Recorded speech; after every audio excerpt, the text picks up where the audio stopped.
Ari's on mic. Oh shit! Oh shit! Ari's on the mic. Better get psyched. No. Cheers. I don't yes and. Cheers. Yes, you do. I say no, but. Yes and no but. Yes and no, but. That's a real thing. Yeah, have you heard that? No. Yeah, they're like first rule improv, yes and. Second rule, no but. Who said that? Some improv guys on a podcast I saw. Oh, interesting. Yeah, they were like, if you can't do yes and, but say no but. Yeah. Improv is hard. It's probably healthier than like committing to yes and. Yeah, I think yes and is a blindly. Little, yeah, I think people get caught in the weeds on that one. Anytime there's a rule about art, everyone gets caught up in it. Like brutalism. All that concrete. Yeah, like Laszlo Kovacs or whatever his name is. It's probably the concrete industry that pushed that. Whoa. Like the Firestone conspiracy. What's that? Oh, about the tires? Yeah. Is that Firestone? In Los Angeles. Yeah. You're going to turn me into conspiracy theorist. I mean, like, brutalism was funded by the thing that's crazy about the Firestone conspiracy is it's not... Like, they shouldn't call it the Firestone conspiracy. They should just call it, like... Exactly what the happened. Firestone scandal. Yeah. Because it happened. It happened. Fucking assholes. For those of you that don't know, Los Angeles used to have one of the most advanced trolley systems in the world. And then... oh, God. Fact check me on this, people. I don't know anything, but... I think the city like started selling the tracks and the streetcars because they needed money. Mm-hmm. And then Firestone, the tire company, bought them all up. And we're like, you know what doesn't have tires? Streetcars. And they got rid of all the public transit. You need tires. Yeah, you need tires. That's why LA has this massive hole where there's no highways. And that's why the traffic is so fucked up. Where's the massive hole where there's no like highways? Hollywood? There's just like a bunch of highways around it. Oh. There's not like a highway that goes through. Yeah. It's so fucked. It's fucked. Our highways are fucked up, man. Anywho, I'm not the one to talk about it. I don't have a car. But thanks for being here. Hey, thanks for having me, Ari. Of course. Hello, everyone. My name is Ari Wojcik. My name's Casey Young. And this is... The Ticket. Woo! We're going to keep it tight. Tight. Tonight. Ari's got tight 60 tonight. Yeah. Ari's got some things to do tomorrow morning. But, yeah, thrilled to be here. Yeah. Per usual.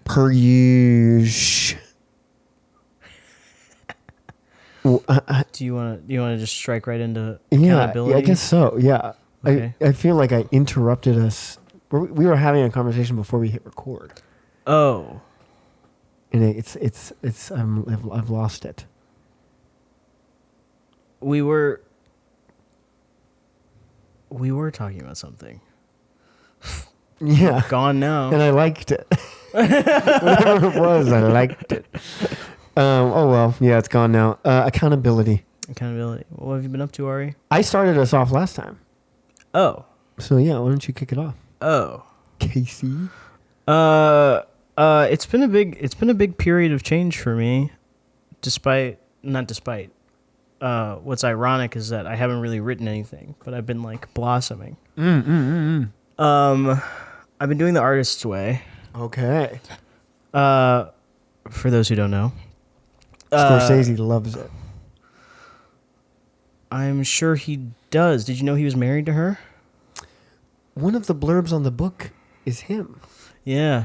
They were married? They were married. They were married before... They were married for like a year or so in the 90s. What? Yeah. Yeah. Oh my God. Yeah. Yeah. That's nepotism. Crazy. No, I'm kidding. That's crazy. Yeah. I just put my whole hand in the friggin' drink. Trying to grab it. Yeah, they were married. Which, reading the book, it makes a lot of sense. But The Artist Way is a 12-week workbook that is supposed to like unlock. I forget the exact term she uses, but like your closeted artist. She's like, if you don't have any creativity, you have some other problem. Like it's like if you can't pursue your passion, we're gonna break down everything that could possibly keep you from doing that. And I was like, oh, I'm feeling kind of stuck. I'll do The Artist Way. And oh my God, no wonder that book is so popular. It's like it's like changing me as a person every single day. Every single day. Every single day. It's insane. Do you do the morning pages every morning? Yeah, you have to. Oh, That's a requirement. Do you do the morning? Yeah. Yeah. She's like, you cannot skip on the morning pages. is there a different prompt every morning, or you just? You're just supposed to write your stream of consciousness. Oh, I love that. Yeah, it's really awesome. And she's like, if you don't have anything to write, then just write, I don't have anything to write, until you have 3 whole pages. 3 whole handwritten pages? What's beautiful about it, which is actually, what I would really say, The Artist Way is really great. What it's been doing for me is I'm on my own like personal journey with journaling. I've never journaled, basically. I had a diary for like 2 days as a kid, and I was like, here's what I did today.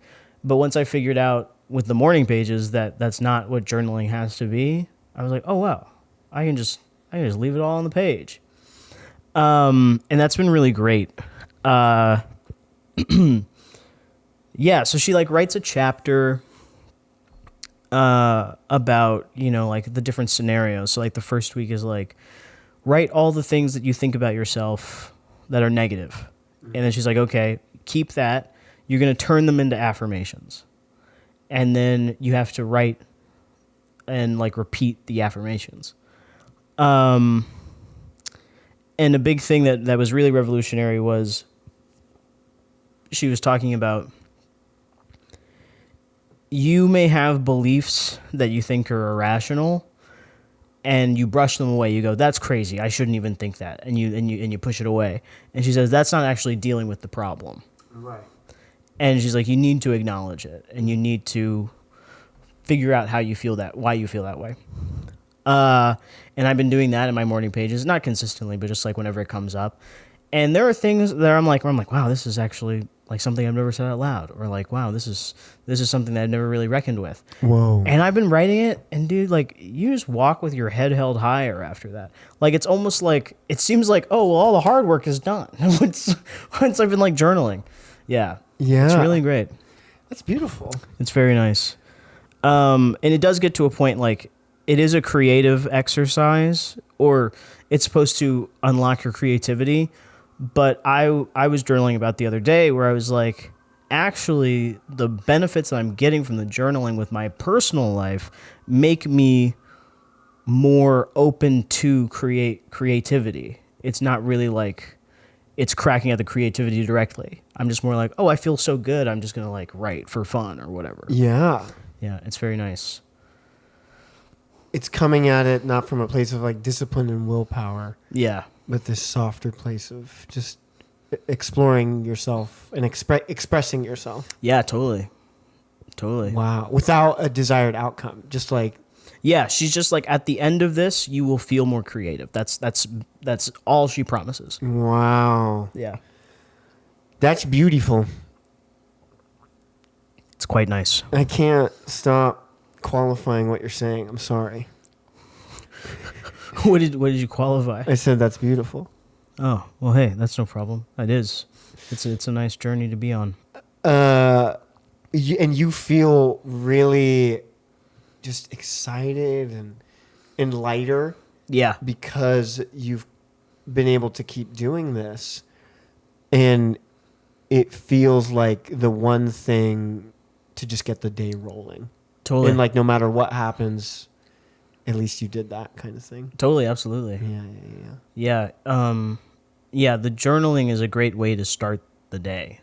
Because you've also started the day writing. It's like everything works both ways. It works twofold. Hell yeah. It's awesome. So that's really all I've been up to. Oh, okay. Yeah. Yeah. doing the Artist Way. No, that's so. And then There's also like artist dates. Have you been doing this? Yeah. So here's what happened.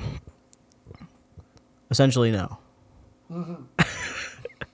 Because the artist date, it's harder to find the time for it, and that's her whole thing. Right. She's like, you have to find the time for it. She's like, do it.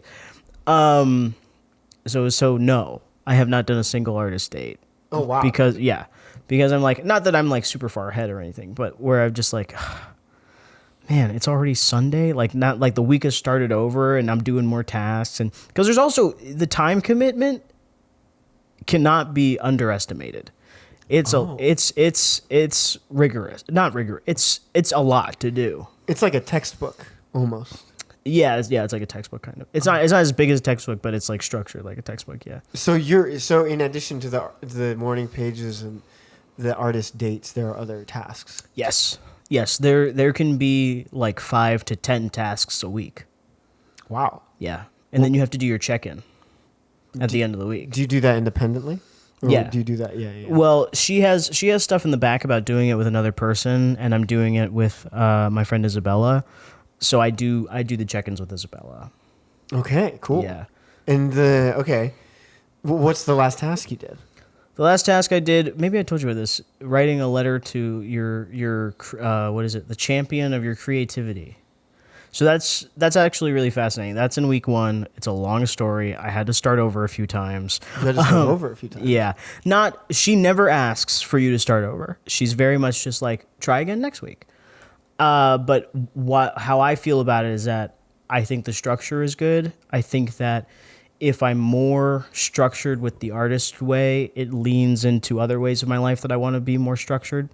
Like when I first started, I didn't do my morning pages. I did maybe like 1. You're supposed to do them every day. So I was like, well, no, this means I'll get up earlier and I'll like have a dedicated space to write. So then I was like forcing myself to do that. And then there's things like the artist date where I was like, I need to stop doing things up until like the morning hours on weekdays and things like that. Set time aside for myself, which is something that I already wanted to do. So I was like, oh, I should do that. Again, I haven't done any artist dates. So I had to start over a few times. The first week, there's a thing that she says, list 3 enemies of your creativity. And she's like, and then write about one of them. Write what they did that made you feel uncreative. And then she says, okay, list 3 people who have championed your creativity. And she goes, write a thank you letter. And she says, you can mail it, you can throw it away. Not throw it away, but you can mail it to yourself. You can put it in a book, leave it. So I wrote the last task I did, which I should have done more by now, but was I wrote to an old theater teacher I had. Oh. Yeah. We're friends on Facebook. I've been thinking about sending it to her, honestly. Wow. Yeah. And yeah, you feel okay in this process and fulfilled because you're still getting stuff out of it, and that makes maybe not doing it perfectly with like the artist dates and shit. That makes it okay. Well, it makes it okay, but why I want to do it perfectly is because I'm coming at this thing at like 25%, and I'm getting so much out of it. So I'm like, she wants you to do it 100%. Really, that's the whole point of the book. I should just do it 100% because then I would be reaping all of the benefits that the book has to offer. Yeah. Which is the whole point. And it does build upon itself. Like when you get, actually any week after week 1, it references the past week. It's like, oh, we'll take this thing from last week, do something with it. So then it's like, well, you kind of got to do it 100%. Yeah. Yeah. Wow. So yeah, you're just kind of raring to go. You're like, oh man, I can't wait to do 100%. It's nice. It really, it really just like opened my mind. Yeah. I'm much calmer now. When I don't journal, I get crazy. I'm like, whoa, is this what it was like? Oh, that's so interesting. Yeah. For what it's worth, you do seem calmer. I seem calmer. Yeah. Like more in yourself, I guess. I feel that way because I really was like walking around, and it's crazy because it's one of those things like she talks about the affirmations, and she's like, you're gonna think it's corny. The part of your brain that thinks it's corny is the part of your brain that's keeping you from writing or whatever. And she's like, you gotta do it. And she goes, if you don't like it, don't do it. But you gotta do it first. Yeah, you still got to try. Yeah. And that's how I felt about journaling. I was like, how is writing my feelings going to make me feel any better? And now I'm walking around and I'm telling everybody, I'm like, you should journal. Yeah, because it really was like the ways that it's been showing up is like, I'm hitting points where like, even I don't even go, I hate myself. I don't even like say stuff like that anymore. I'm just like, crazy, whatever. Like everything just like rolls off so easily. It's so strange. The self-criticism, the negative elements of your like thought process. Yeah. They don't carry as much weight anymore because you've kind of given them space to breathe. Totally. With the morning pages. Exactly. Yeah. And I'm writing about the same thing, the irrational things. Like the other day the thing is that the other day I was talking to my friend and the situation wasn't even about me, and they said one sentence, and I was like, I didn't like the way they said that. I did not like the way that they said that. And it wasn't like an insult or anything. And I was like, I just really didn't like the way they spoke to me just now. And I wrote about it, and I was like, man, it was just the way their tone of voice. I was like, why are you freaking out about this? Sure. And then it just goes away. Yeah. Yeah. To be able to do that in real time. That's the next goal. To just be like, let it go. And then I let it go. Bam. That's lovely. It's nice. It's It's really nice. It's inspiring me to kind of get back into that shit. I've never done the artist way. If you But think it'll help you, I used to journal every morning. that might be helpful. Yeah, and I stopped. A lot of people don't finish the artist way. And I understand that because it's a big time commitment for 12 weeks. And some people it just doesn't work for. Yeah, I'm wondering if some of them, there are instances where it's like, oh, I got what I needed to get, and now I'm going to go fucking choreograph that contact improv piece I've always wanted to choreograph. No, but. Yeah, exactly. Yeah. And then that's the thing. It's like if you finish week 5 and you're like, well, I feel like I could choreograph a contact improv piece right now, then do it. Yeah. Why continue? I mean, Julia Cameron would probably say something else, but why continue? Sure. No, I do feel weary of like middlemen, so to speak. Uh-huh. Where I guess sticking with this example, there could be somebody out there who is like they have this idea for a short film, let's say, and they have the means to make it, and a producer or an actor that wants to work with them is like, oh, like when are you gonna start writing? Like we should get this plan. And they're like, oh no, I'm not gonna do that until I finish the artist way. Oh, sure. You know, and that's not inherently a bad thing, right? Yeah. That being said, though, I'm weary of something where it's like, oh, I can't do the thing I want to do without doing this other thing that's like tangentially related. Sure. She doesn't. I wouldn't say that. The thing is that I don't know what she thinks. Mm-hmm. I don't know what her interpretation of her own program is. But there's nothing in the book that says you have to stop doing other things. Right. Oh yeah. Yeah. She's just like, if this is the way you feel, here's the way to get rid of it. Yeah. Take it at your own pace. It seems so nurturing. Yeah. As opposed to punishing. Absolutely. She's very kind about it. And the way that she goes about things is like, I would say like around like traditional ideas or whatever. She has a whole thing. She's like, maybe you're ashamed. And she has a whole chapter where she's just like, shame is not your fault. And it's just like, she tells stories about like, you know, people that she's met or whatever. And she's like, you do not have to feel ashamed. Like we need to break down the idea of shame. Mm-hmm. Yeah, she's very kind about it, I would say. Julia Cameron. Julia Cameron. What a hero. Mm-hmm. Well, right on. It's great. Highly recommend. And then part of the accountability thing, but we're not doing that. We just say where we're at. Yeah, we can't say what we're doing next. Yeah. We're not allowed. What was the reasoning behind that? Talking about something triggers the same chemicals in your brain as doing it. That's right. Good memory. Thank you. Fucking A. The artist way is changing. Yeah. Do you agree with that? Does that sound... The only thing that I would add to it is that what I've heard is that people with ADHD saying it is the same as doing it. No, saying it is the same as doing it. Yeah. So I mean, because I know plenty of people who are like, yeah, I was thinking about doing this thing, and then I see them in a couple months, and they're like, well, I did it.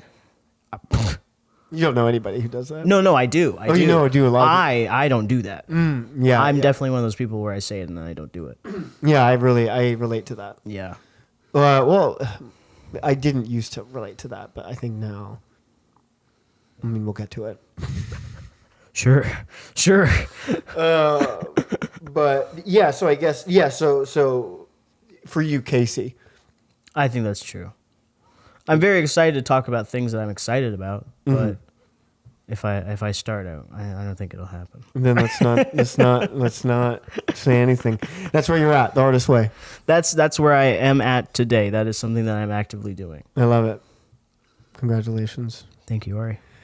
The last time we spoke, I had just gotten back from doing a play.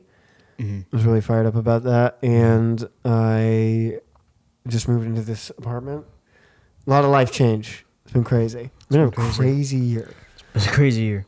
And I work at one of the jobs I have. I work at an acting studio. I do admin for them, and I notoriously am very bad at the business side of acting. I'm not in constant pursuit of a manager or agent or reaching out to casting directors. But working at this acting studio has kind of changed that. Oh yeah. And there's a wall of like recent bookings at this acting studio, like actor headshots. And during downtime, I'll just go through. I just made a point of like, okay, going through these headshots and looking them up on my IMDb, like who are their reps, and then cold emailing their reps, sending my materials and stuff, which is very like every actor in LA is doing that. Sure. But probably sent this year alone hundreds of emails, right? Like a lot. And only got 2 responses. And one of the responses responded this past end of October, beginning of November. And I was like, yeah, I really like your materials. I'm a little hesitant because you're not in the union and you don't have a lot of credits. But I'd love for you to audition for me. And she sent me 2 auditions, 3 scenes total, and I did them. And it was really exciting. It was nice to kind of throw myself into something that was outside of myself, but was a much more tangible result. Because I've been going to a lot after doing this play. I've been going to a lot of equity open calls and trying to audition for more theater, but those feel so open-ended and like not nebulous, but untangible.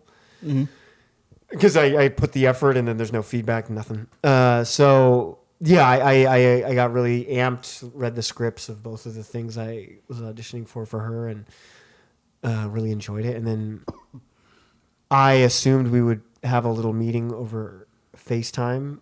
I've never met any of my reps in person since moving to LA in 2017.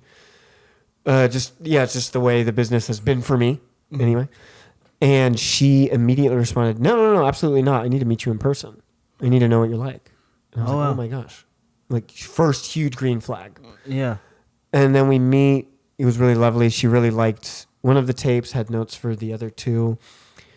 And yeah, it was just a really nice, exciting conversation where she kind of helped me zone in on what I want to do with my career and where I see myself going and what I think I'm good at, which are questions that are always bouncing around in my head vaguely. But to have somebody else who I'm not paying, they're not like an acting coach or a mastermind coach, just somebody that's interested to be so curious about my place in all this was really affirming, really exciting.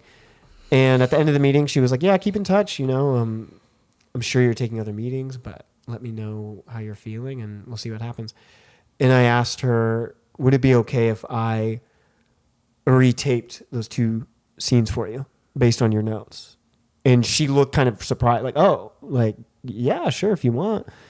And I did, and she was really complimentary. Really, she thought I took the notes really well, and I think she was also surprised that I like took the initiative. And then she wanted to sign. She was like, "But my only issue is I think you do need to join SAG." So I signed with this new manager and joined SAG since the last episode, and it's immediately made a difference. Like, yeah, I've never had reps that are so interested in me, and she gives me feedback on my tapes and all of this stuff. And yeah, it's been awesome. And these are the most network auditions I've had in my career. And as of today, I'm pinned for this new like Siegfried and Roy biopic show. Hell yeah. Just small co-star, like under 4, under 5, whatever they call it. But yeah, so that is really exciting. It feels like there's momentum. It feels like I'm like doing. Yeah. I'm like this past summer, I kind of committed more wholeheartedly to acting, and it feels like I'm still going down that path. And that being said, I feel very rudderless when I don't have an audition to work on. And I think for the majority of my time in LA, I've been always writing something in anticipation of shooting it myself in some capacity, even features. That was always like the thought, to try and find somebody that would champion it, and then we could produce it together. Or short films that I inevitably shot. And again, I'm kind of rehashing stuff that we talked about last time, but this summer I just realized when I was doing this play, it was like, oh, I can't, if I make time to write, I'm not going to be putting my best foot forward for this play. Right. And now that I've more fully committed to not writing and just focusing on acting, yeah, I feel a little lost without the creative pursuit of an audition or of a part that I've booked. And it feels really difficult to embark on writing or producing something or devising something, because I know that the instant I book something, I'm dropping all of that. Sure. Yeah. And yeah, and I think I'm just at a point where I'm like, am I talented enough to ever be able to balance a lot of stuff? Because there are actors I know who are very successful and very good who do all of these things, and maybe they're doing it without having to do a day job. I have multiple day jobs, and yeah, and I guess I just feel like a little scared, a little lost. Sure. And talking this out, maybe it's okay to take a season where literally all I do is work on like my body and my voice in acting classes, and that's it. There's nothing wrong with that at all. Yeah, maybe. Yeah, I mean, it feels crazy saying that. Like, okay, so you take 4 months. The 5th month will come and you can write something or whatever you want to do. That's a nice idea. You don't have to do it forever. Oh, I like that. Sure. Well, I mean that like this feels so silly because that sounds like such an obvious thing. But I think I do fall. Thank God you're here. I do fall into this trap of this is forever. Sure. And, and that it freaks me. Yeah. I like, and I think you're kind of having this realization with the artist way of like, oh, I'm not doing it 100%. Like, imagine how much better this would be if I was doing it 100%. And that was the experience I had with acting this past summer. It was like, oh my God, this is what it's like when you do it 100%. Yeah. And I'm worried about, I'm kind of worried about doing anything half-assed now. Sure. Yeah. I mean, because I remember, and we have the evidence to prove it, that like before you did Venus and Fur, you were like, I just really want to act, and I want to go all in on acting, and I want to keep, and here it is. Yeah. And you're like, no, my writing. yeah. I just miss it. I miss it a lot. I love movies. I love all of that stuff. And maybe there are like hints, whispers of a life where I champion other writers. Excuse me. Mm-hmm. And try to produce their work while acting in it, and you can still totally do that. And like maybe my relationship to writing is just giving somebody notes, maybe. Or you could, but everybody hates that guy. You could no, that guy is essential. Yeah. When you don't get notes, you make a bad movie. Yeah, and I guess I think the thing I have a hard time believing with that is I just don't know any straight up writers. Sure. Everybody I know is like, I want to direct my shit, which I totally understand. Yeah. Like I don't want to just write. Sure. I think there was a season of that. But I quickly realized that wasn't the ticket. That's not the ticket. That's not the ticket. Writer directors that don't want notes. I mean, how does that relate to giving notes? Writers who don't want to direct. But how does that relate to you giving notes? Oh. I just don't know. I don't have anybody in my life. Because I think this is the problem. Sure. Like the instant I go down this rabbit hole, I want to direct also. That's okay too. But it's like, that's not acting, So, sure. I mean, it doesn't have to be all the time. I know. Like you can write, and then it doesn't always feel the best. I guess I drop things all the time. I mean, like if you're not actively producing something, there's nothing wrong with acting, like putting it down and acting. Yeah. I think, I guess I'm just talking out of my ass. No, I think people think I'm too ambitious, like to a fault. Oh. I have too many pots going. I see. Yeah, so when you hear me, I'm like, you can do it all. Yeah. So maybe I should take it with a grain of salt. Maybe. No. I've never finished anything in my life. I finished a few. I finished a lot of stuff. I really have. I'm sorry, not to like brag. No. But I think that's part of the thing of like, I finished stuff and things that I'm proud of. Mm-hmm. And I haven't done the full festival circuit with my films or anything, but honestly, that's just with shorts. That's just honestly something that like interests me. And maybe I'm an idiot because then how the hell am I ever gonna make a feature? Whoever's gonna like believe in that, but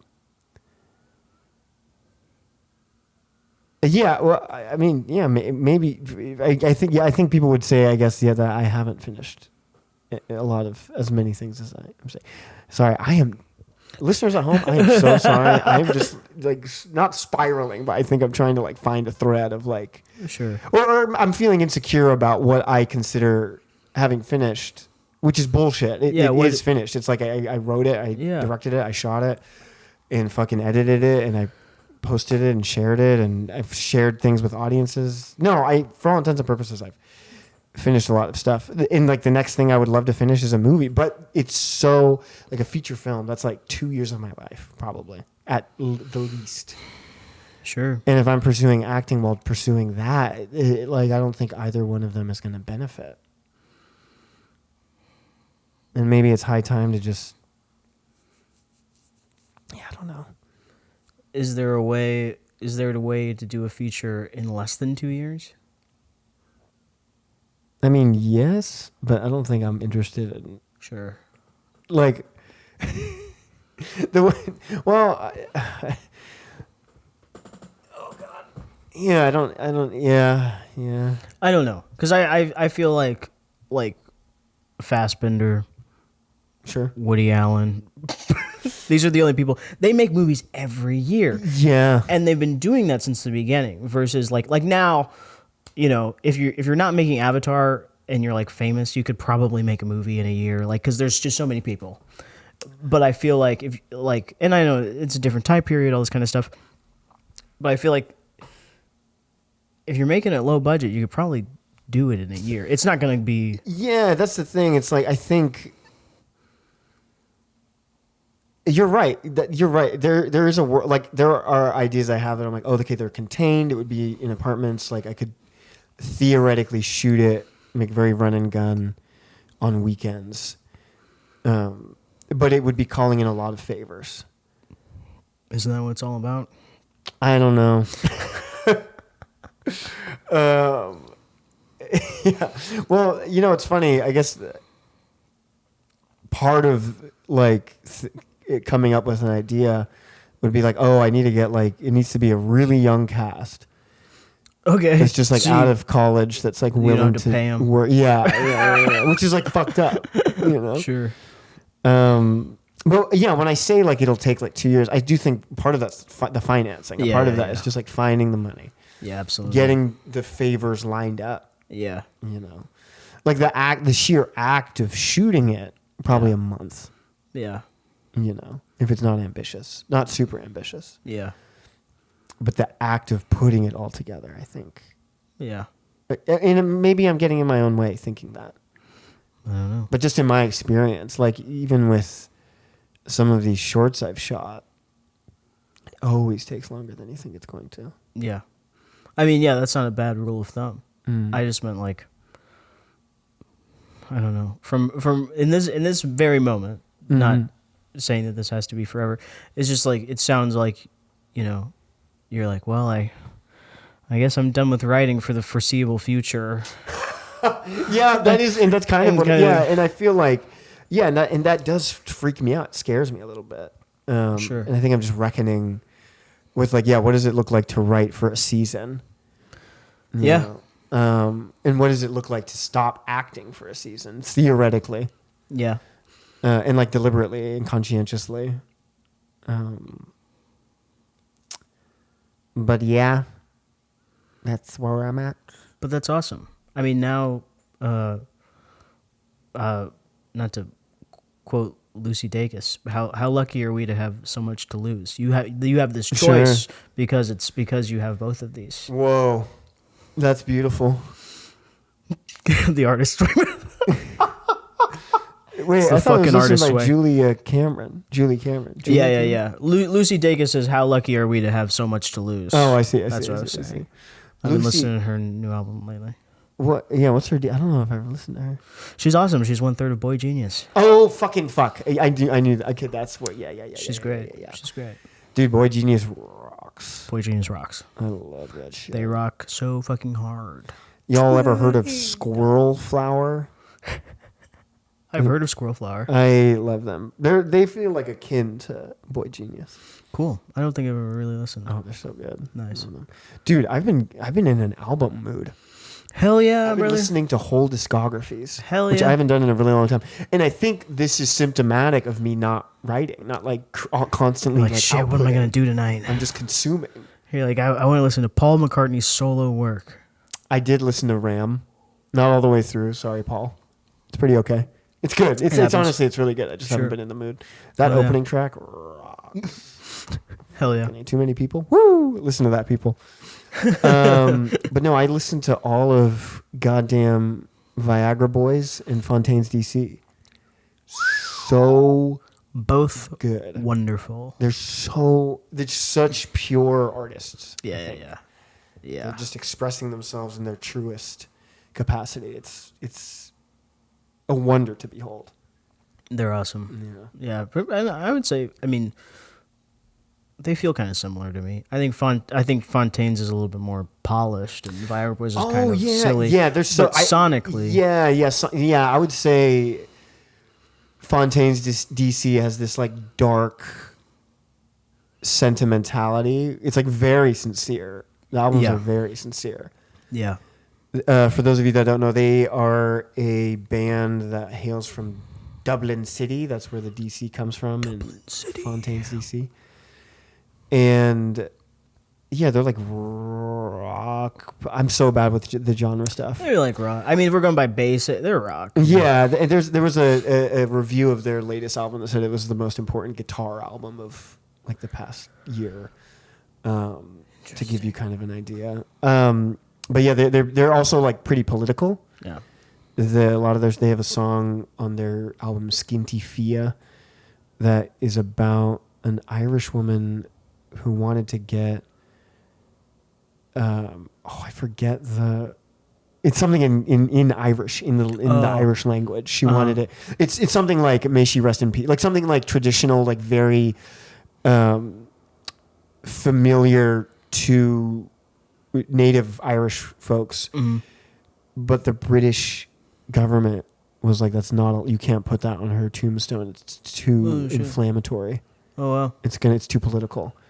And which is fucking crazy. Fucking crazy, yeah. And so there's like a song about that in their album Skinty Fia, and yeah, it can get very moody and sad, but also like really fun and dancey. They have a song Favorite that's just banger. A banger. That one's on Romance. And then I love that song. Oh yeah, dude. Insane that it closes out the album. Insane that it closes out the album. Yeah.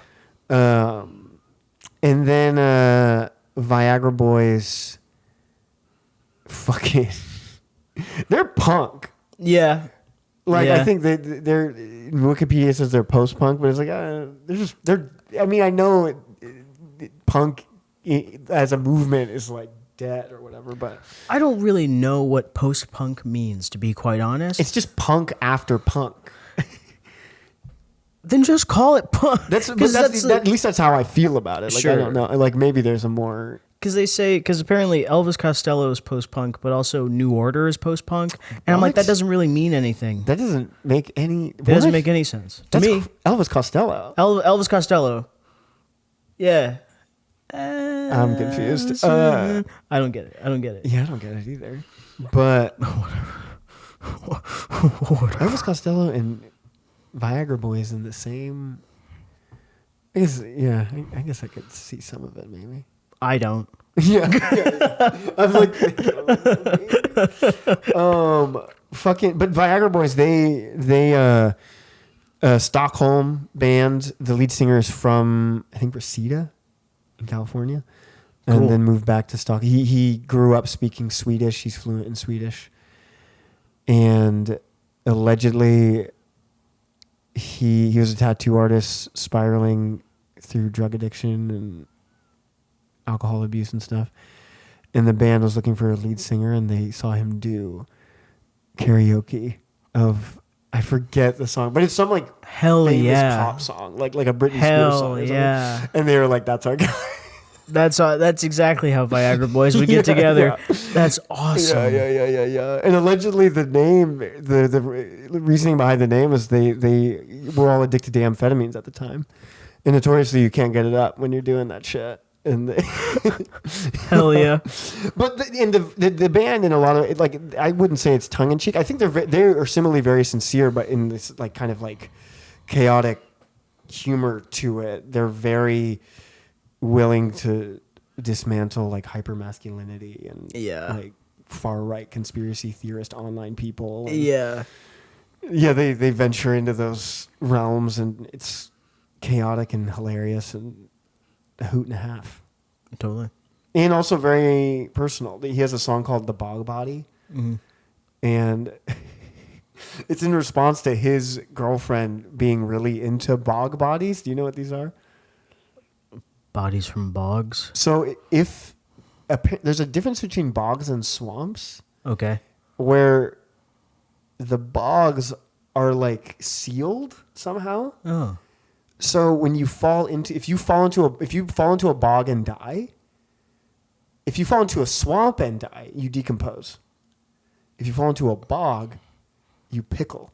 That's so fucking disgusting. So That's so disgusting. They've found these bog bodies that are like perfectly preserved. And his girlfriend, it's like you and fucking Muffler Man. She's obsessed with She's them. obsessed with bog bodies. And, That's so and funny. apparently there was one in Europe somewhere, and she was like, we have to go see it. Like, she's like in love with this man.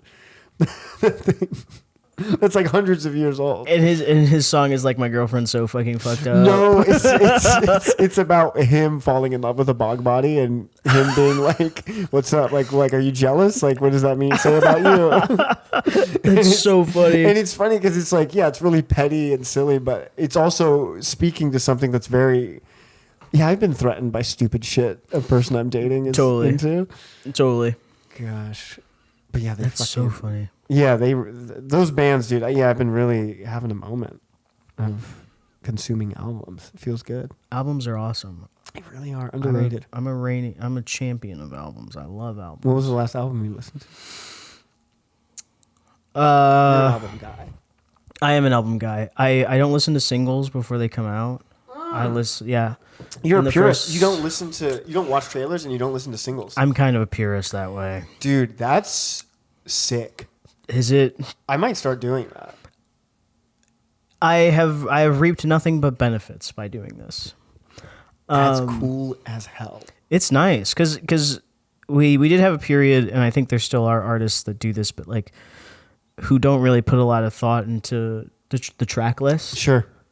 And I feel like now we're kind of coming out of that a little bit more, and there are people who do. So I feel like the first time I'm listening to any of these songs, I'm listening to them in sequence order on this album. It's nice. It's a nice way to experience it. I commend you. I think that's very cool. Thanks, man. That's nice of you to say. Might steal that. Go for it. I think everybody should do it. Yeah, yeah. I think that's really exciting. Yeah, it's awesome. Especially like sometimes the singles aren't what the album is. So then Yeah. you're like for like 3 months you're listening to this single and you're like, "Oh man, I can't wait." And then you get to the album and you're disappointed. That's kind of like Turnstile's latest album. Oh yeah. I love the song Never Enough. I Mhm. listened to that Sans album. And then when the album came out, I was like, this album doesn't feel like this song all the Damn. time. Damn, that sucks. And I think Turnstile fans like that. Mhm. That's the appeal. That's what they're into. Oh, And then, because like for me, I love Never Enough and I love Mystery. okay. And I think those are very much in the same. They're just like, it's like major key. Mhm. And they're like kind of triumphant and like high energy in a way. And then the rest of the album is like and I would say it's like less punk than the rest of the album. Both of those albums specifically. Huh. Maybe that's a hot take. I I don't like know. Turnstile, to be clear. To be clear, I don't listen to a lot of Turnstile. Mm. I think I've heard one song. Casey doesn't like Detroit music. That's such a fucked up thing to say. I don't know anybody else from Detroit. I mean, Big techno city. Motown. No, techno. Oh, techno. Yeah. Motown. Weren't they in Oh yeah, it was Motown. Motor City, right? I'm terrible. I have no I idea. don't know. I Was that where the actually- Mo in Motown comes from? Motor City? Once I said Motor City, I think so. Yeah. That's blowing my mind. There you go. Jesus. What time is it? Yeah, what time are we at? An hour, I bet. Where are we? 8:07. It's okay. Oh, when did we start? I don't remember. I can't see. Actually, I can put my glasses on. I can't see either. Listeners, thank you so much for I hanging have my out. glasses on. I think it's time to move into some goddamn Criterion goddamn Casey.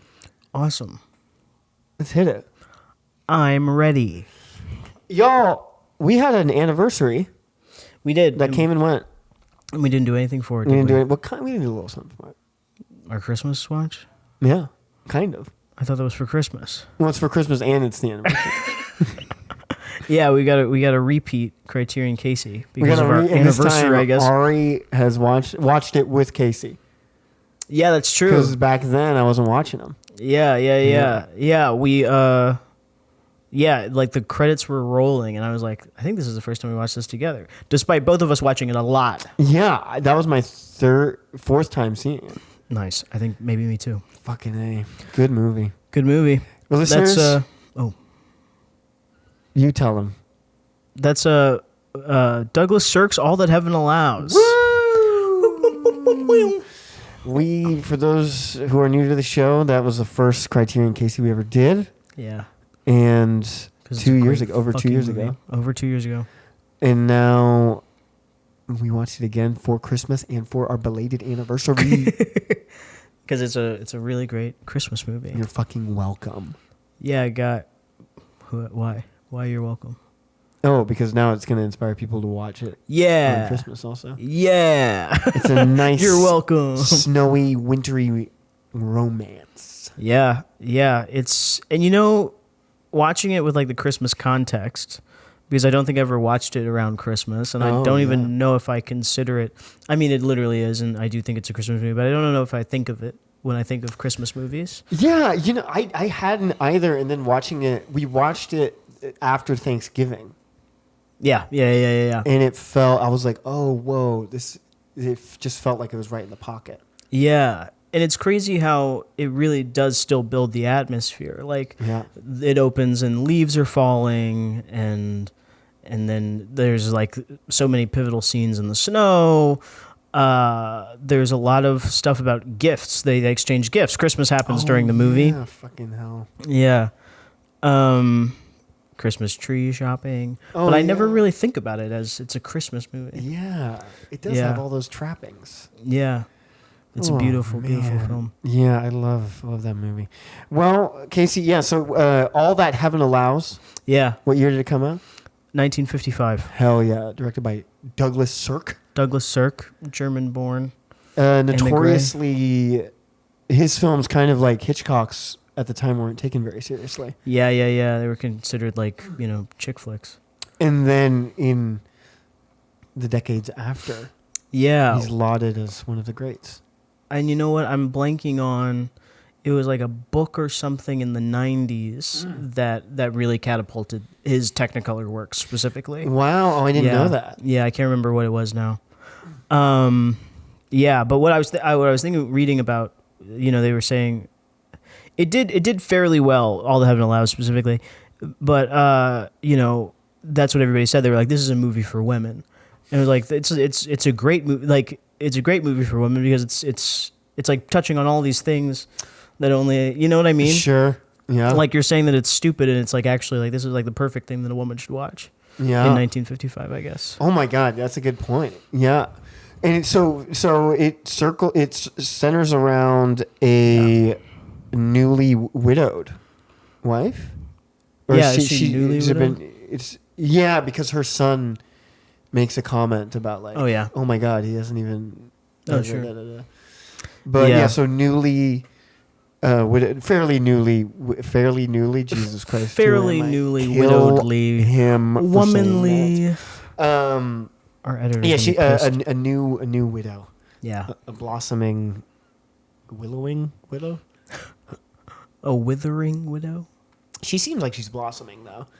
It's in the beginning of the movie. Yeah, it's long after the death of her husband. Sure. She is going out on dates and stuff. Yeah, and we get the sense that this might be the first holiday season without. Okay. Yeah. Sure. Her husband. Sure. And obviously, still very sad, but she's moving on. She's taken over the estate and seems to be doing very well. She's completely independent, and she's a socialite, bit of a socialite. Yeah. And there's a lot of expectations of how she should present herself, who she should hang out with, and the type of person that she should consider as a suitor moving forward. Yeah. And her children have very high expectations. Yeah. Of her. And Casey has opinions about that. No. It's just funny. It's true. Yeah, It's true. There's a son and a daughter, and the daughter is hilarious. Yeah, she's studying psychology. Mm-hmm. It's so interesting. Oh, that's a tangent. I'll come back to that. Sorry. No. She's studying psychology. Yeah. Remember that, folks. But yeah, so the movie opens as this lush, just beautiful, like maybe the richest autumnal colors I've ever seen in my life. Beautiful. We watched it on my little HP fucking monitor, bigger than my laptop. Bigger than your We're laptop, for sure. upgrading, For sure. Slowly but surely. And it's still so vibrant. Yeah. The colors just so rich. And what's the lead actress's name? Jane Wyman. Jane Wyman. And as Jane Wyman is kind of leading us through her home and her estate and stuff, we come upon the one. The only. Rock Hudson, baby. Woo! Rock Hudson. The most wonderful man to ever live. And he's so striking. Yeah. And so his appearance is so nonchalant's not the right word, but it's just like easy. Yeah. Like it's not, and in that way, it's not a traditional romance film, I think. But please elaborate. So Rock Hudson is her groundskeeper, and she's worked with the family seemingly for decades, like a long time. Like his father worked on there and trained him and brought him up, but it's the type Jane Wyman's character exists in the type of social stratosphere where she barely interacts with the help. Right. And he isn't even sure if she knows his name. Right. But she does. But she does. And she's a good boss for what it's worth. She's a good boss. And Rock Hudson is very helpful around the house, very open to her needs. He's like very eager to help out and wants to make sure she's taken care of. And when they first meet, there aren't immediate sparks. Yeah. In the film, and it's not, and there's clearly an attraction. He's Rock Hudson. He's very handsome, very tall man, and Jane Wyman's a very beautiful woman. Yeah. And but then their romance just slowly kindles as you see him and his treatment of her juxtaposed against the way she's treated by people that are in the proper social standing. Yeah. And yeah, I think it's fucking delightful. It is. Yeah, I think I really do like the way it builds. I think it just like kind of speaks to like the tenderness of that particular plot line. Because I feel like they are both very tender with each other. Yeah, absolutely. Yeah. Like right out the gate. Yeah. Yeah, he's very sweet, and he's so like soft spoken. Yeah. He's such a tender just person. It's so what a striking leading man in 1955. Yeah, that's a great point. I never really thought about the fact that he's soft spoken, but he is. And soft spoken like he has like tact. Yes. Yeah. And he's not picking fights, and he's the first one to kind of diffuse a situation. Yeah. He's not quick to ignite confrontation and conflict. He strives to keep the peace. And I think I hadn't thought about that while watching it, but now that I'm saying it out loud, like such a striking leading man. Absolutely. He's a big dream.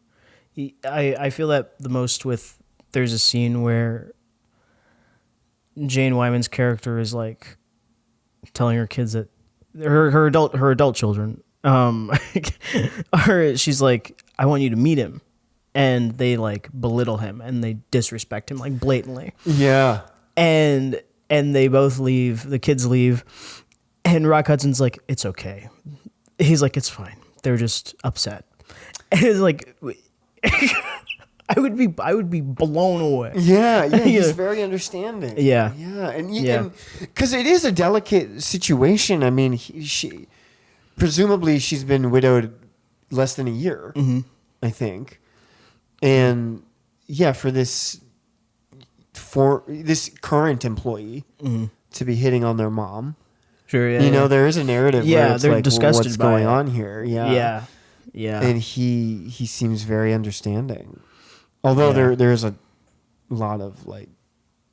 Yeah, when the tension does arise, he's very much just like, it's you got to pick. Yes. He doesn't fold. He doesn't concede. Yeah. But he is understanding towards them, but at the same time, he advocates like for what he wants. Yeah, absolutely. And it's brutal. And it's fucking brutal. It's like the death of love. Yeah. Oh God. Fuck. My heart. Oh my God. Yeah, it is. It really is. Cause so what ends up happening is they strike up this romance, and she's so inspired and enamored with his almost bohemian lifestyle. He's not living on the streets or anything. But it's a very chill life in a cabin. He's living off the earth, and he doesn't aspire to great material wealth or anything. And she's deeply moved by it and loves it and wants to be a part of it. And meanwhile, her social circle, and most importantly, her children, are like absolutely fucking not. Yeah. And it's like repulsive how against it they are. Yeah, it's like crazy. Yeah. And then at one point, Rock Hudson's like, you got to choose. Yeah. And what does she say? She picks her freaking kids, her bratty ass kid. I wish I could remember exactly, because it's like he's got this great. My favorite line in the movie is that he's like, oh, so. Because she says, well, maybe, if they get to know you at the clubs, and maybe we can move into my house and blah blah blah. And he's like, oh, and then I'll just forgive and forget, and I'll become this guy that everybody like appreciates. Yeah. And she goes, you wouldn't change. You could never be changed. And he's like, I'm seeing how easy it would be to let myself be changed. For her.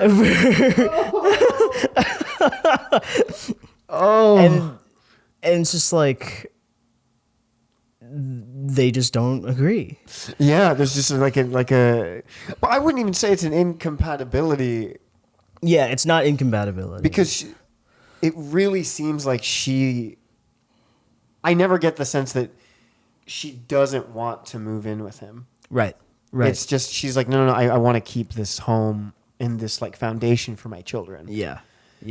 She has other things that she values. Yeah. Yeah, which is fine. I mean, nothing she does is irrational to me. Yeah. But then her kids. I fucking hate that scene. Oh, spoilers, people. Big spoilers. So,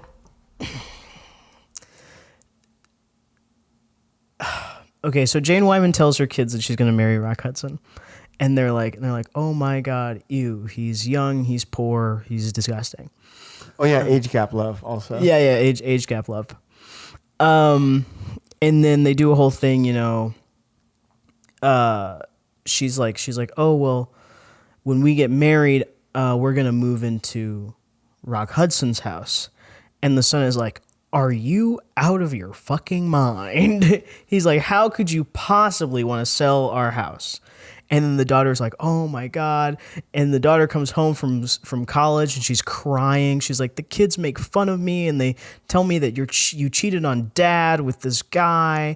And she's like, and I wasn't supposed to care. She's like sobbing, losing her mind. And Jane Wyman is like, I can't, Finish. And Jane Wyman is like, I hate that this is tearing us apart. And she's like, so... And then her and Rock Hudson have this argument that we were just quoting, where he's just like, you're gonna have to choose, and she's like, well, I can't, I choose my family, whatever. And everybody's over the moon. They're like, oh my God, thank God. So remember everything I just said, because it's Christmas. Christmas morning, the kids come home, and the daughter is getting married. She's like, I'm my boyfriend. We're getting married, and I'm gonna move out of the house. And the son says, well, once I finish school, I'll probably go overseas. So the house is too big for you, Mom. We should probably just sell it. Throws it right in her face. And there's the awful part where she's like, I remember when you were so upset that I was gonna marry him, and the daughter's like, oh well, you shouldn't have let me get away with it. I'm just a kid, whatever. And she goes, but you weren't really in love with him, were you? Oh my god. It's like, I'm gonna beat you to death with a hammer. I'm gonna beat you to death. Worst daughter ever. Worst daughter ever. Yeah, and her son is like, if you get married, don't expect me to be there. And like, they're fucking awful. They're fucking terrible. I'm sorry, what were you gonna say? Oh no. So this scene where the kids are breaking down, the way that scene is fucking lit, Incredible. It's some of the most like the cinematography of that scene alone. I'm just like, that's a crazy choice. Yeah, it's so deliberate and specific and like chaotic almost. Yeah. So they're in a dark room. It's fucking dark bedroom. Not a single light on in that room. And there's like light coming in from the hallway. So there's like a sliver of like a slash of light. Yeah.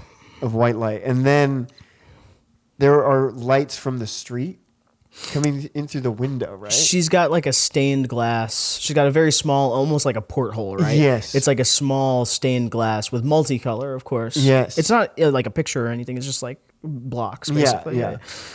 Yeah. And just cast along Jane Wyman and her daughter is this like insane rainbow fucking sparkly. It's like effervescent lighting. It's crazy. Yeah. It's just and then the film is stocked to the brim with creative choices like this. Absolutely. And they're not afraid to let it be dark. Yeah. Like sometimes I can't even see their face. Yeah. But you can feel the tension. You can feel the tension. It's so sumptuous. Yeah, it's unbelievably rich. Fucking Douglas Sirk, man. God. He's got another movie I love, and I read that he wanted to make it Technicolor and Paramount wouldn't give him the money for it. And it's like it's like a giant hole in my heart. Yeah. It's fucking his movies are beautiful. One of the what ifs of cinema. One of the big what ifs. David Cronenberg's Frankenstein. Do we know who the cast was in that one? I do not. They didn't. It wasn't cast yet. They were just like. I have no idea. I just know that it was supposed to happen. Fucking A. And was it Laurence Olivier and Vivian Leigh were supposed to do Macbeth or something, and it didn't happen. Oh my god. Yeah, something happened. Unbelievable. Yeah. And then what was the other? Wim Wenders? What were you gonna? The other? Oh no. The Douglas Sirk's movie is called There's Always Tomorrow, and I love that movie. It's probably my second favorite. And it wasn't Technicolor. Yeah, it's in black and white. Yeah. And it's still it's still heartbreaking. It's still beautiful, but it's not. I can't even imagine what it would have been like in Technicolor. Yeah. Oh my god, what a shame. Yeah. But you were saying Cronenberg's Frankenstein, and then you had another. That one. And then what was the other? The I only had two. Oh. And then the Hamlet that I just remembered. Not Hamlet. I could have sworn. Who's the guy who did Showgirls? Paul Verhoeven. Yeah, I just could have sworn you were saying Verhoeven's something or other. No, I was gonna go. David Cronenberg's Frankenstein. There's Always Tomorrow. Oh, my elbow just cracked. There's Always Tomorrow. Holy hell! What are mine? The Aronofsky Joaquin Phoenix Batman movie. I'm just like, what the fuck would that have been? It was in the 90s. They were going to like really strip it down. Like Bruce Wayne was going to be a car mechanic. Like he's not even rich. Oh, hell yeah. And Alfred's like the other assistant car mechanic. And they just, hell yeah. Yeah, it sounded That's fucking awesome. Yeah, I was like, that sounds so sick. God. You know, fucking fuck. And then I'm so, this one's stupid because I don't even like the movie, and I probably would like it less, honestly. I'm so curious what La La Land would be like with Miles Teller and Emma Watson. Like, that's a completely different movie. Yeah. Were they originally cast? That was the original cast, yeah. Isn't that crazy? I think part of it is that Ryan Gosling's character is such a douchebag. You really need somebody that's so charming that they can get away with it. I mean, I just don't think Miles Teller's got it. Yeah. Like, Miles Teller saying some of that shit about jazz, it's like, shut up. Sure. Yeah. And yeah, I think it was the right move. I'm not even like that big of a fan of that movie, but I'm just curious. I'm like, what would that movie feel like? I'm seeing a lot of people really like him in Eternity.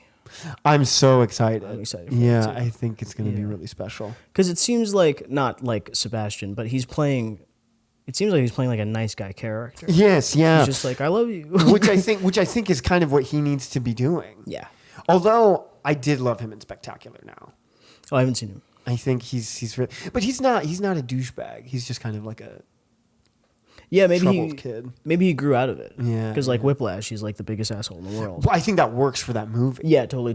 Whereas like La La Land is this sunny musical. Yeah. It's just that's harder energy to have in there. Fucking A. What else? Did you know George Miller was supposed to do a goddamn Justice League movie? Like before Marvel was even a thing. That's crazy. Armie Hammer was supposed to be Batman. And I forget and it was a Latin actor to be Superman. Before Iron Man. Before Iron Man, yeah. Yeah. Wow. It was in the wake of The Dark Knight. Or I think Batman Begins. They were like, oh, what if we just like rebooted it? Just, yeah.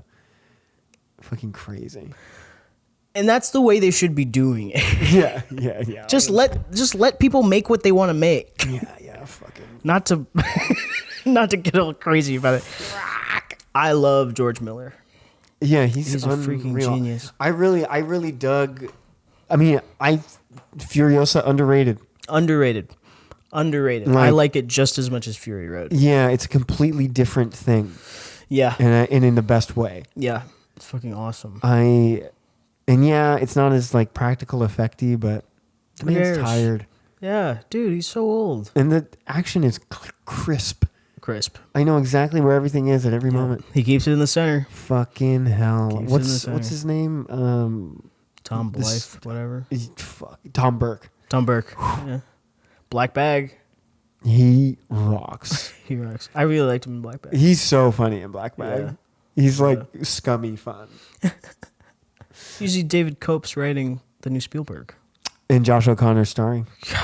Josh O'Connor, Emily Blunt, fucking Coleman Domingo. Nice. Crazy. Those lucky bastards. Uh-huh. It's probably his last movie. You think Spielberg will retire? I think he's gonna die soon. I'll have to send it to you. He took a picture for John Williams' like 100th birthday or whatever with him and fucking Richard Dreyfuss. And I was looking at Spielberg, and Spielberg looks like 20 years younger than Richard Dreyfuss. Like they're the same age. That's crazy. And I was like, Jesus Christ! Like his love of movies is keeping him alive. Yeah, he's not really like a drinker or anything. Yeah. Oh yeah, I don't know. I think he like notoriously just chill. Really? Yeah, sure. Yeah, Richard Dreyfuss has had a hard life. Yeah. Richard Dreyfuss doesn't give a fuck. I didn't realize he was the narrator of Stand By Me until I watched it. Richard Dreyfuss? Yeah. Oh, I haven't seen it. Is that surprising? No. Okay. Oh my God, Rob Reiner, rest in peace. Rob Reiner, rest in peace. Crazy. Fuck. We don't have to get into that.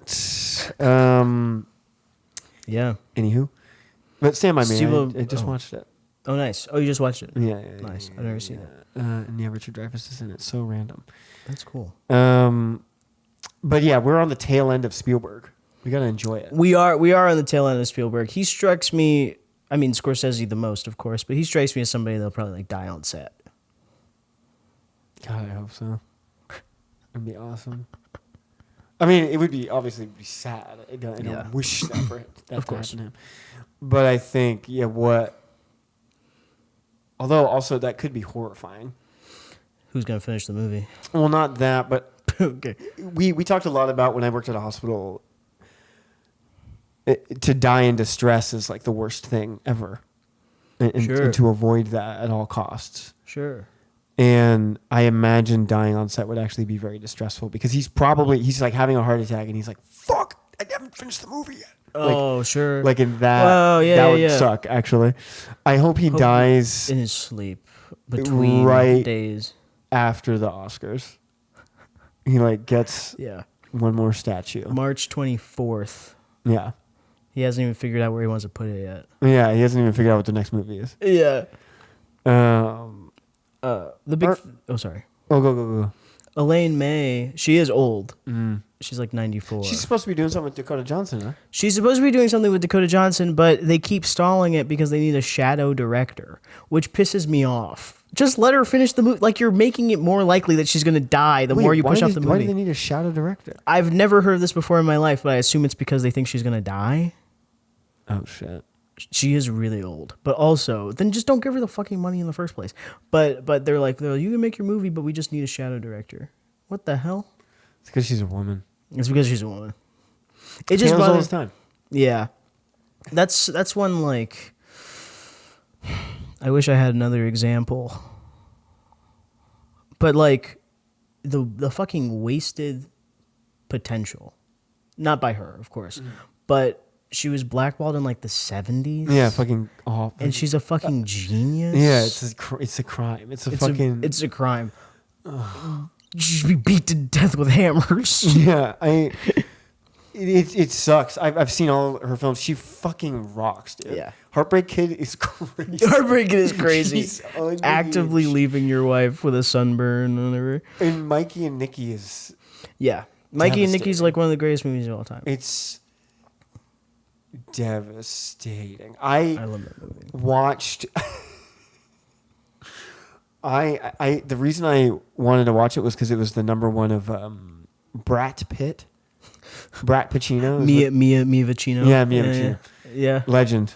Yeah, she's pretty cool. She's awesome. But it was her. Mikey and Nikki was her number one, and this is like early Before me being in LA. Yeah. It was like this is like 2018.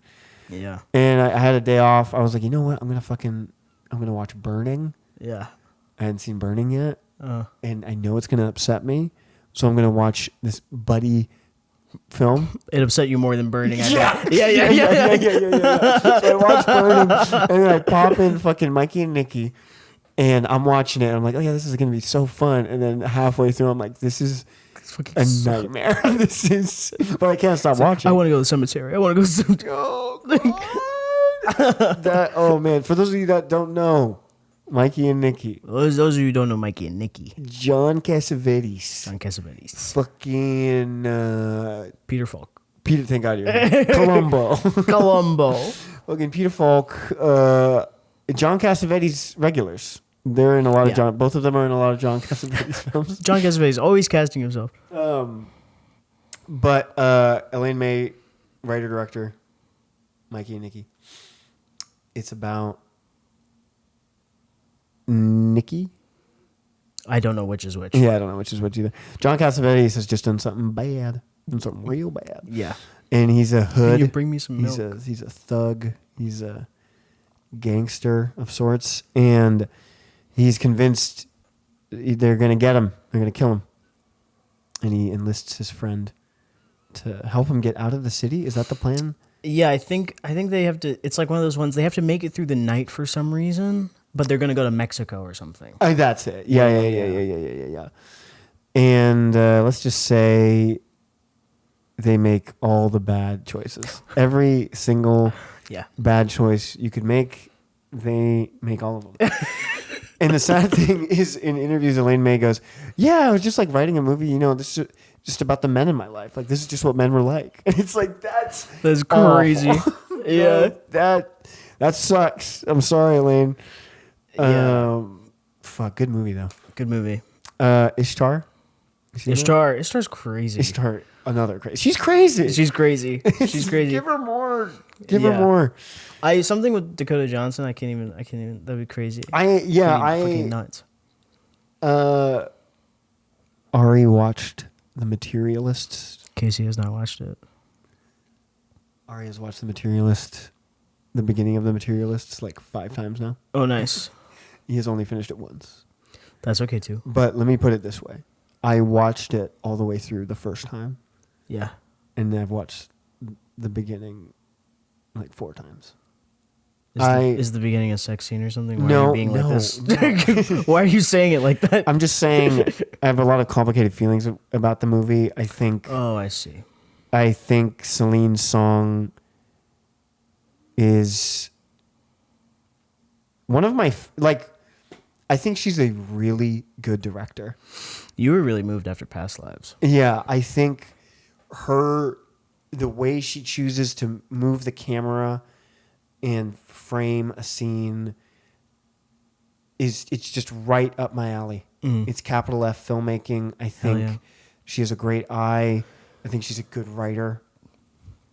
And yet The Materialist it's like so close to being one of my favorite movies. Interesting.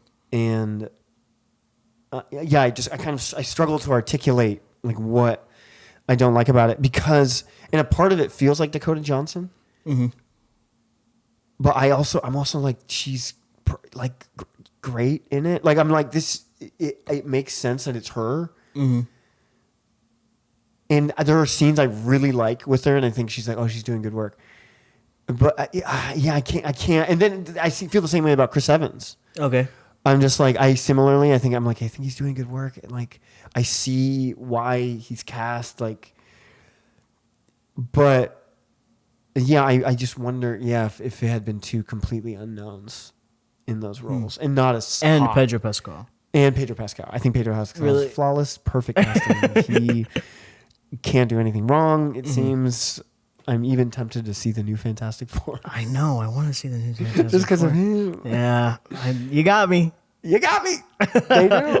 I wonder how many millions they gave him. I know. But all that to say, I'm like, Elaine May and Dakota Johnson, that's fun. I'm like really curious. I like Dakota Johnson in the same way I like Timothée Chalamet. Okay.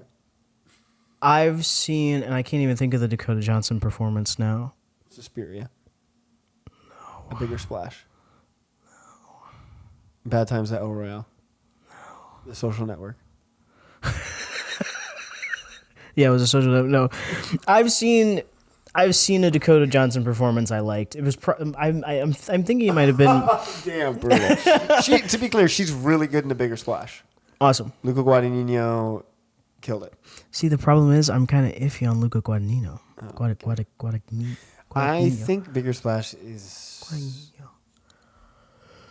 I think it's underrated, kind of. I think it's might be his best, if not the best. Although I love Challengers. I love Challengers. I've got call me by your name. Call me by my name. Call me by my name. I don't like Call Me by Your Name. I don't like Suspiria. Suspiria's not that Suspiria's not that good. I was whatever on Bones and all.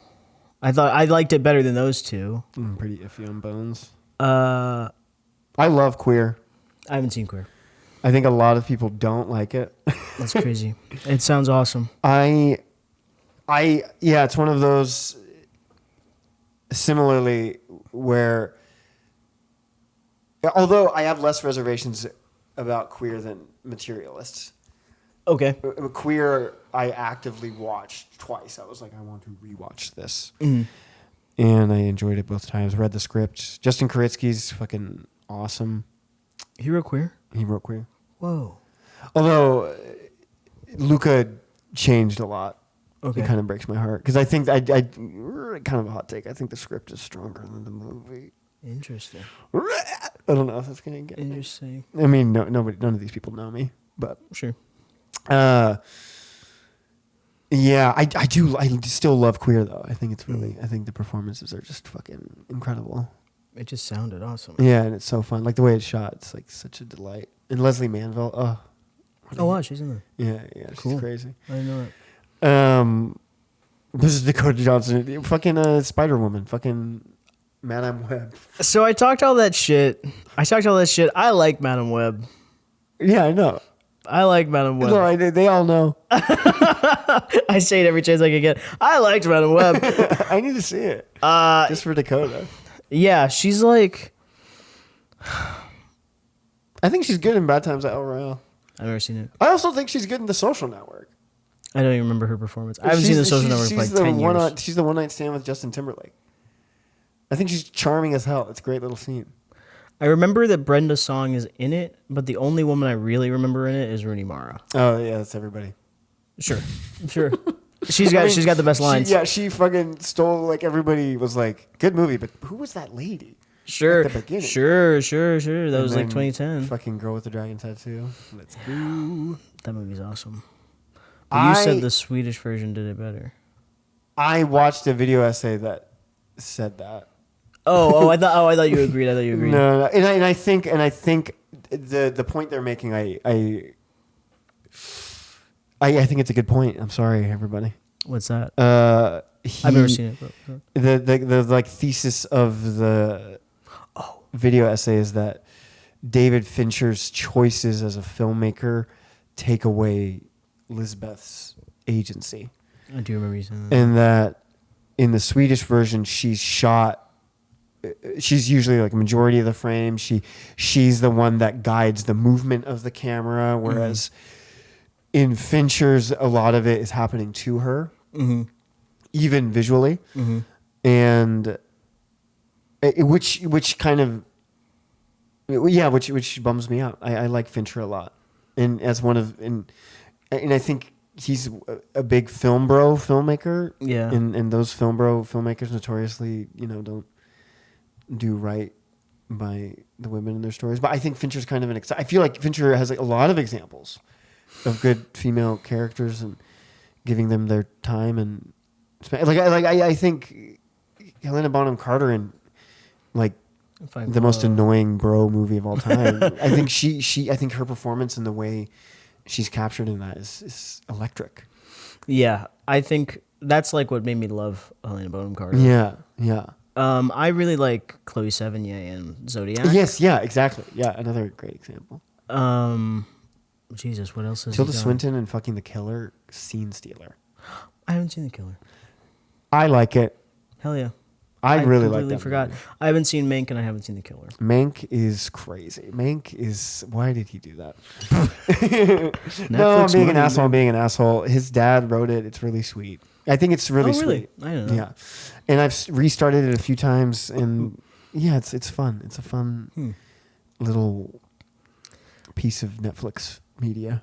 I'm tired of all the old guys going to Netflix. I don't like their movies on Netflix. I like The Killer. I like The Irishman. Yeah.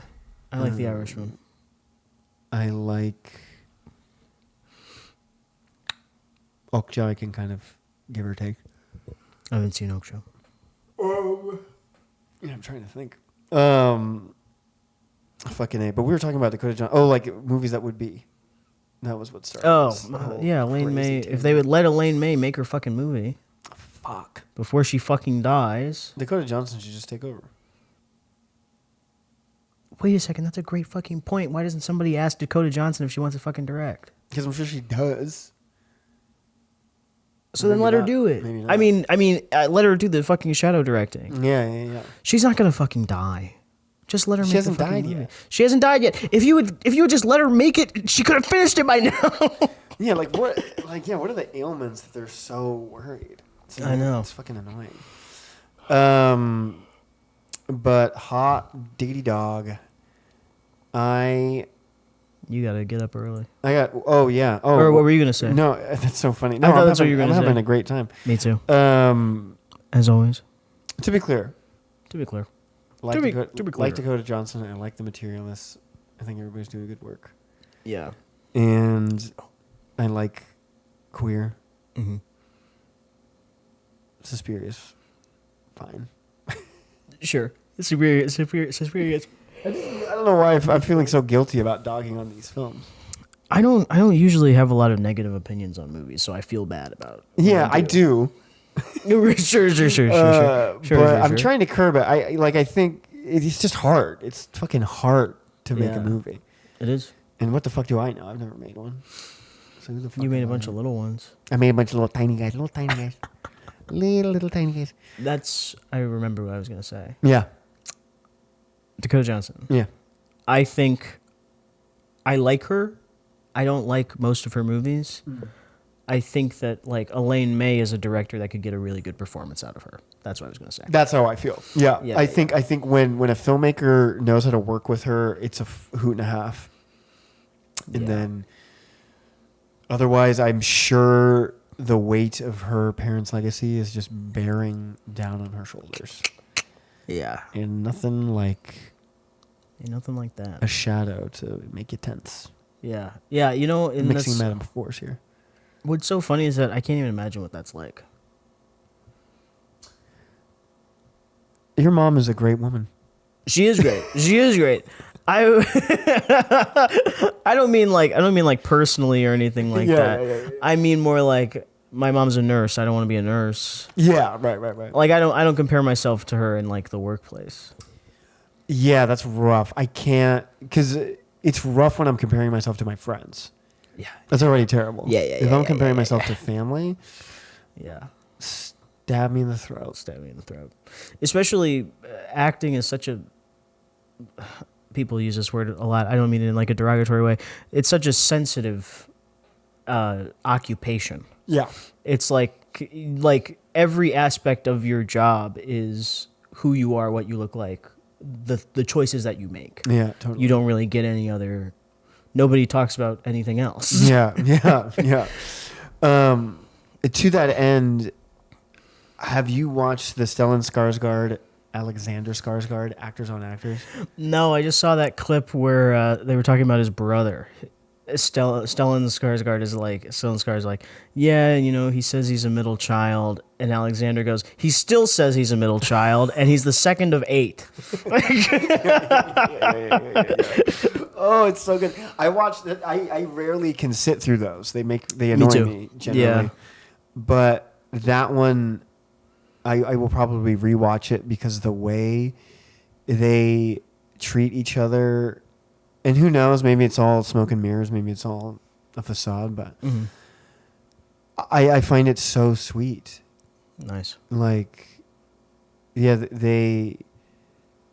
like the way Stellan Skarsgård is like, yeah, I would never dare to tell you what to do at one point because apparently Alexander Skarsgård like joined the military. No shit, really. And kind of as an act of defiance. Mm-hmm. Because he's this like artistic family, right? Mm-hmm. And yeah, Stellan was like, yeah, I would never dream of telling you what to do. He was like, it frustrated me and made me mad that you did that, but it's your life. And I don't know, I found that so touching. I was like, oh. To love your children is to let them be. That's the goal, man. Unless they're little fucking toddlers, then you gotta hit them every time that they misbehave. Spill the cereal. Bam! Just kidding. I wouldn't hit them. Definitely need boundaries and discipline, though. Yeah, definitely need boundaries and discipline. And it's such a hard... I obviously don't have a kid, but when I see people with kids, I'm like, that's such a hard line to walk. Yeah, it's hard. Yeah. And it just seems like that family... Or who knows? It's 1 hour long interview where they like have their best face on, you know? Right. But it just was like a glimpse of like, oh, wow. Like... To be raised by parents that like gradually kind of like release the boundaries and don't put pressure on you to do this or that. Have you read Siddhartha? No. It's like the final. I mean, not test. Test is like a Hermann Hesse. Hermann Hesse. Yeah. No, Siddhartha. You know, he's trying to be the Buddha. He's trying to be enlightened. Oh, so it's a book about a fictional book. Yes, yeah. And not to imply that Siddhartha didn't exist. I just think the book is fictional. Yeah. It's a historical fiction. Historical fiction. Yes. And he, the final like thing that's keeping him from it being enlightened is like being so attached to the outcome of his son. And like wanting his son to be a certain way. And it's like, no, that they're their own person, and you gotta let them go. That's so fascinating. Like, and I like the same thing. I can't think of another example of this, but I like using Siddhartha as a stand-in for like a father, right? And in that, well, that's all anybody is before they're enlightened, right? They're just a person, and for that to be a plot point, I guess. Yeah, totally. Thanks. Fucking A. Well, on that note, folks, Go get woke. we're okay.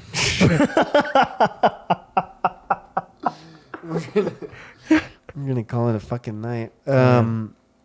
My name's Ari Wojciech, My name's Casey Young. and we did this wrong. we got our poetry. We got our. Yeah. Did you want to read poetry? No, yeah, I did. Yeah, Okay. yeah. But no, I was. Thank you so much for listening. If you've made it this far, you can.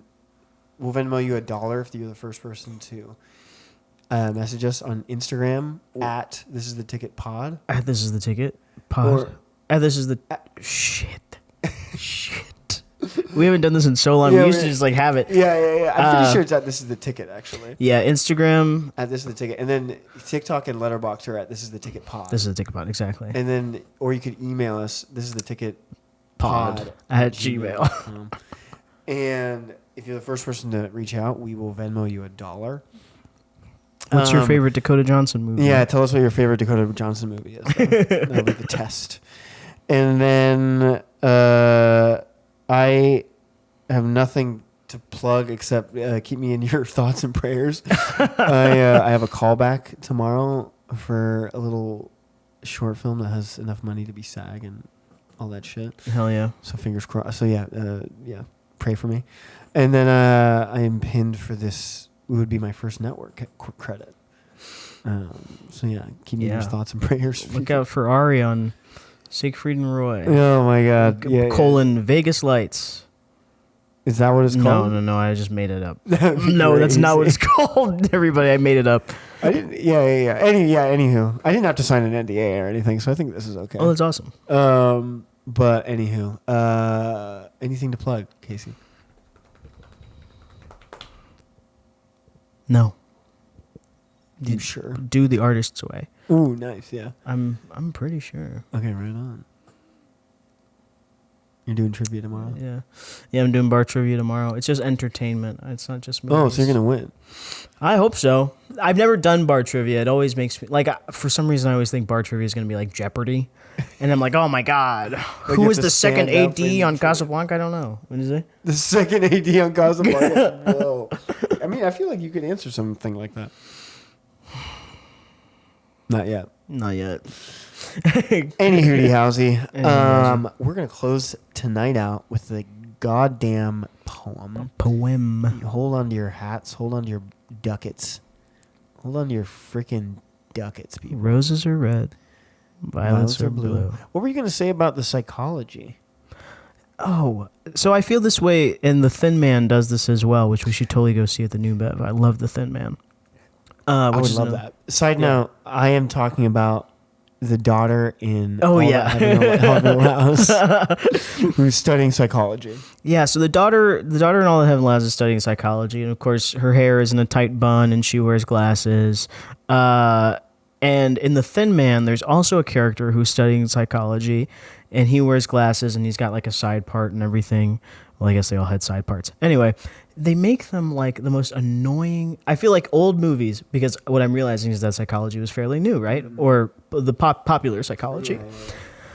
Because The Thin Man would have come out like about 10 years after Freud named ego, and that would make All That Heaven Allows like 30 years after. Oh wow! You know, so they make these people like. They make them sound like the fucking most annoying person in the room. Yeah. Like the same thing with the son in The Thin Man. The daughter is like, oh, well, he just has an Oedipus complex. And in my psychology book, and I'm like, oh my God, is that really how you saw these things? Like, this is fucking so frustrating. It's like, that shit is timeless. Yeah, that's also true. And like, because I'm doing that shit right now. with goddamn creatine and fucking shit, you know? Yeah, it always seems to be like health and wellness. Like nobody really cares if you're like an architect and you're like that's a 90-degree angle. I'm like, all right, cool, man. I would be stoked if I was at a party and somebody was like going off about like tile grout or something. I would love to know an architect. Yeah, please tell me, educate me. Or me and Luke were listening to Lee talk about freaking literature criticism. Oh And yeah, we were like, what the hell? friend of the podcast, Lee. Friend of the podcast, And Luke. You said Lee. I was like, Luke. Yeah. That's fucking awesome. It was awesome. I actually really love when people know a lot about something. I agree. I want to hear all about it. Especially if it has nothing to do with what I'm doing. Yeah. It's like, thank God you're here. Botany. Fucking A. Hell yeah. Fucking whales. Whales are so freaking cool. I don't know enough about them. Me neither. I just like that they breach. Breach is a crazy word. And you know what? Somehow it's the perfect word for what they do. Yeah. I'm sorry. You can read your poem. No. I let us down this. Yeah. Breaching. Alrighty, folks. Thank you so much for being here. Merry Christmas. Merry Christmas. I don't get to say that often anymore. Yeah. Really? When Now you think with all about your it. Jewish friends. No, just just the season goes by so fast. Yeah, and usually, I mean, this is a year where I feel like not a lot of people went out of town for whatever reason. I know a lot of people staying interesting. in where we live. Yeah, I am exiting. where Oh I yeah, live. I didn't even ask you. Oh yeah. Yeah, this weekend. I'm excited. I'm a little sad. I'm actually really excited. But Nice. yeah, I wonder what it would be like if I stayed. Yeah. Merry Christmas, folks. Merry Christmas, everybody. I'm gonna read a poem from one of my favorite writers of all time. Hell yeah. The one, the only, Ursula K. Le Guin. I knew it. Yeah, it's been a long time. It's appropriate on our belated anniversary episode that I'm doing this. Kind of. Sure. Yeah. We started off with what's his face? Billy Poet laureate, Collins. Billy Collins. Yeah. But I think I went through a big Ursula K. Le Guin You did. phase. So You did. We're back at it, baby. Back at it, baby. This is The Hymn to Time by Ursula K. Le Guin. Time says, let there be. Every moment, and instantly there is space, and the radiance of each bright galaxy. And eyes beholding radiance, and the gnats flickering dance, and the sea's expanse, and death and chance. Time makes room for going and coming home, and in time's womb begins all ending. Time is being and being. Time is all one thing.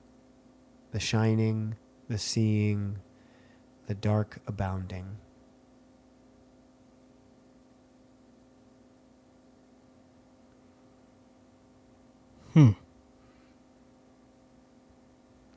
Fucking A. Fucking A, Ursula. Ursula, you rock. God damn it. All right, folks. My name's Ari Wojciech, My name's Casey Young. and this is The Ticket. Bye. Bye, everybody.